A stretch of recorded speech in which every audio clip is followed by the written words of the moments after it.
Yusuf? Tanya balik Pak Surya memastikan. Benar Pak, jawab Yusuf menatap lekat-lekat wajah Pak Surya. Kamu yang pernah membuat anak saya depresi? Iya kan? Tanya Pak Surya dengan sedikit emosi. Ya, tenang dulu, ucap Bu Ratih memegang tangan suaminya. Maaf atas kejadian saat itu Pak, tapi kali ini saya benar-benar ingin serius dengan Alma. Ternyata saya sangat mencintai dan menyayangi anak Bapak, ucap Yusuf dengan keyakinan penuh. Kamu pikir saya akan percaya? Kamu adalah satu-satunya laki-laki yang tidak akan pernah saya izinkan untuk dekat dengan anak saya, apalagi melamar anak saya, ucap Pak Surya sambil berdiri dan menunjuk ke arah Yusuf. Lebih baik sekarang kamu pergi dari sini, sebelum saya memanggil semua warga sini untuk mengusir kamu, lanjut Pak Surya. Tapi Pak, saya datang ke sini dengan niat yang baik, ucap Yusuf ikut berdiri mengimbangi Pak Surya. Tapi niatmu di hadapan kami itu hanya terlihat seperti berusaha memodohi kami.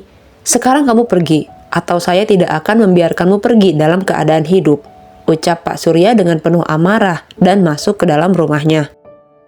Tapi Pak, tolong beri saya kesempatan Pak. Saya sudah berubah sekarang.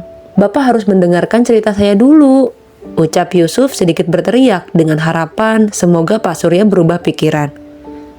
Lebih baik sekarang kamu pergi aja, karena suami saya sudah sangat marah padamu, ucap Bu Ratih yang masih menemani Yusuf di teras rumah. Baik, sekarang saya akan pergi, tapi nanti saya akan kesini lagi Bu. Assalamualaikum, ucap Yusuf kemudian meninggalkan rumah Pak Surya. Bu Ratih masuk ke dalam rumah setelah memastikan Yusuf pergi. Yusuf mencari penginapan yang lokasinya paling dekat dengan rumah orang tua Alma. Ia sudah datang dari jauh, tidak mungkin ia akan langsung menyerah. Yusuf hanya perlu memikirkan hal apa yang akan membuat kedua orang tua Alma luluh dan mau menerimanya kan? Di hari kedua, Yusuf melaksanakan sholat subuh di musola yang dekat dengan rumah kedua orang tua Alma. Di musola pun, Yusuf bertemu dengan Pak Surya. Namun Pak Surya selalu memalingkan wajah setiap kali mata mereka bertemu. Dan setelah sholat subuh, Yusuf mendatangi rumah kedua orang tua Alma.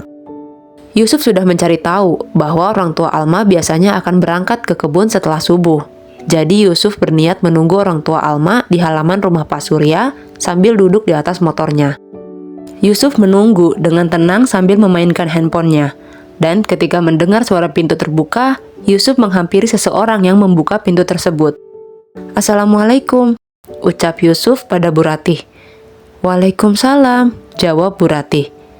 Ada apa lagi kamu datang ke rumah kami? Belum cukup membuat suami saya semarah itu, ucap Bu Ratih yang juga mulai terbawa emosi. Bu, saya benar-benar tidak mau kehilangan Alma lagi. Saya mohon beri saya kesempatan untuk menebus kesalahan saya yang dulu, ucap Yusuf memelas.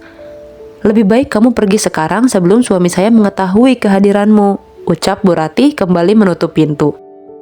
Siapa yang datang pagi-pagi gini, Bu? Tanya Pak Surya dari dalam rumah. Bukan siapa-siapa ya, ucap Bu Ratih gugup.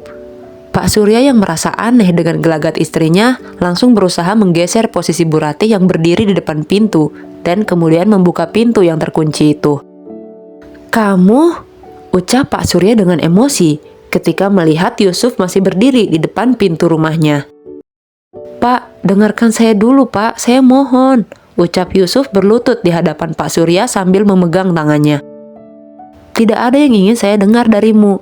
Silakan kamu pergi dari sini sebelum saya mengambil tindakan lain, ucap Pak Surya sambil menarik tangannya dengan kasar.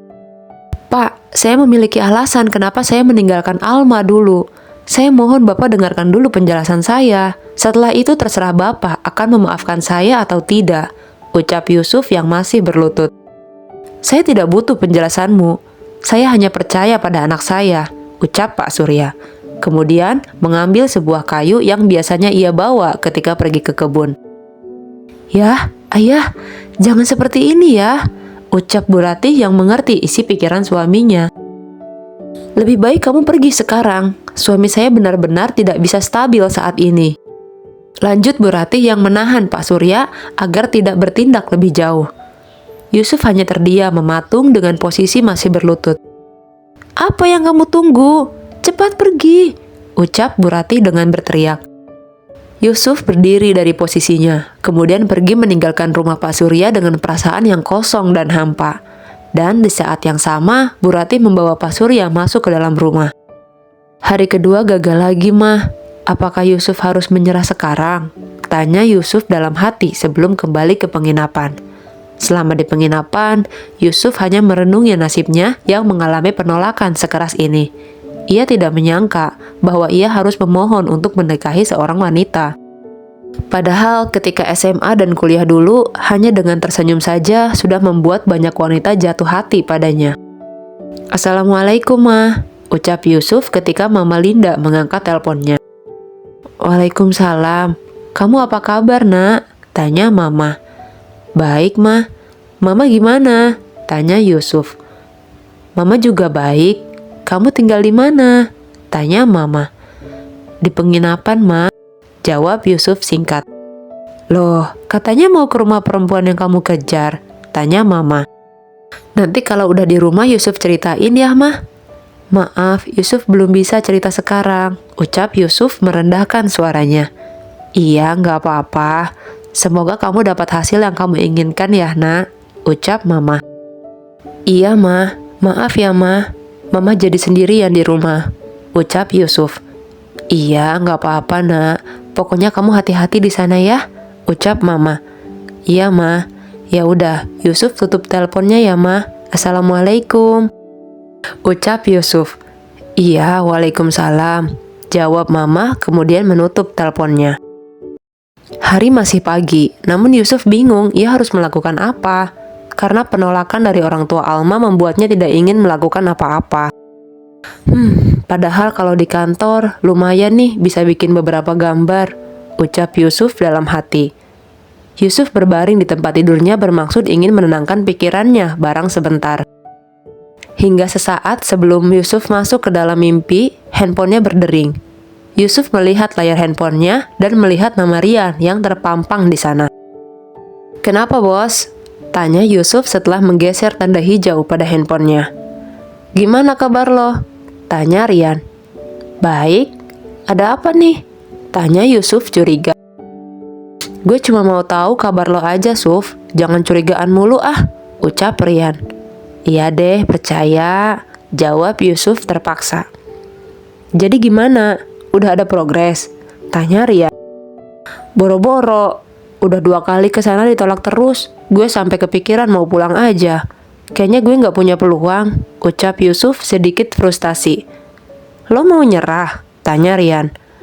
Gak tau lah, jawab Yusuf singkat. Ya udah, lo tenangin dulu diri lo. Kalau mau pulang, ya lo harus mantap. Tapi kalau lo mau tetap berjuang, gue doain semoga lo berhasil, ucap Rian memberi semangat. Iya, makasih ya, jawab Yusuf tersenyum tipis. Iya, soalnya gue udah siapin kerjaan buat lo. Lebih cepat lo balik lebih baik, ucap Rian tertawa. Anjing emang lo, ucap Yusuf kasar. Rian masih tertawa. Santai aja, Suf, gue bercanda. Tapi serius juga sih. Gue gak akan maksa lo cepat balik. Tapi gue cuma mau ngingetin lo bahwa ketika lo balik udah ada kerjaan, ucap Rian. Iya, jawab Yusuf malas. Ya udah, gue tutup teleponnya ya, ucap Yusuf kemudian mematikan panggilannya. Hari ketiga, Yusuf memutuskan untuk langsung menghampiri kedua orang tua Alma di kebunnya. Mungkin dengan membantu di kebun, Yusuf mendapatkan sedikit peluang untuk bisa menceritakan kejadian yang sebenarnya.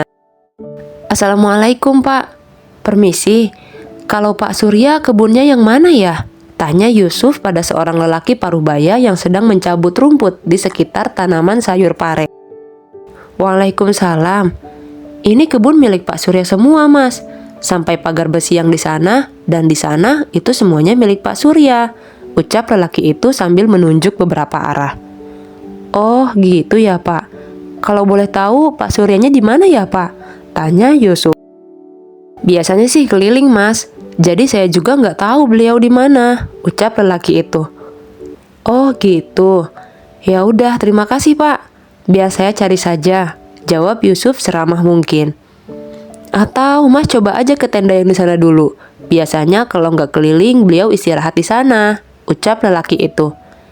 Iya, baik Pak, terima kasih. Assalamualaikum, ucap Yusuf sambil berlalu. Waalaikumsalam, jawab lelaki itu dan kembali pada pekerjaannya. Yusuf berjalan di tengah-tengah kebun yang sepertinya hampir masa panen karena sayuran yang ukurannya sudah cukup besar. Dalam hatinya, ia merasa senang berada di lingkungan yang sangat asri dan tenang seperti ini. Ternyata calon mertuaku cukup kaya, ucap Yusuf dalam hati, kemudian tersenyum lebar. Padahal masih berjuang. Assalamualaikum, ucap Yusuf ketika sampai di tenda yang dimaksud oleh lelaki parubaya tadi. Tidak ada jawaban dari dalam tenda tersebut. Meskipun tendanya cukup tertutup, namun tenda tersebut tidak memiliki pintu. Jadi hanya seperti sebuah saung yang pinggirannya juga tertutupi. Yusuf mengintip ke dalam tenda tersebut memastikan apakah ada orang di dalamnya atau tidak. Gak ada orang, ucap Yusuf dalam hati. Akhirnya Yusuf menunggu di kursi kayu yang berada di depan tenda tersebut. Yusuf menyandarkan tubuhnya pada kursi, menyilangkan kedua tangannya di depan dadanya, memejamkan matanya, merasakan angin yang berhembus di tengah-tengah kebun milik Pak Surya.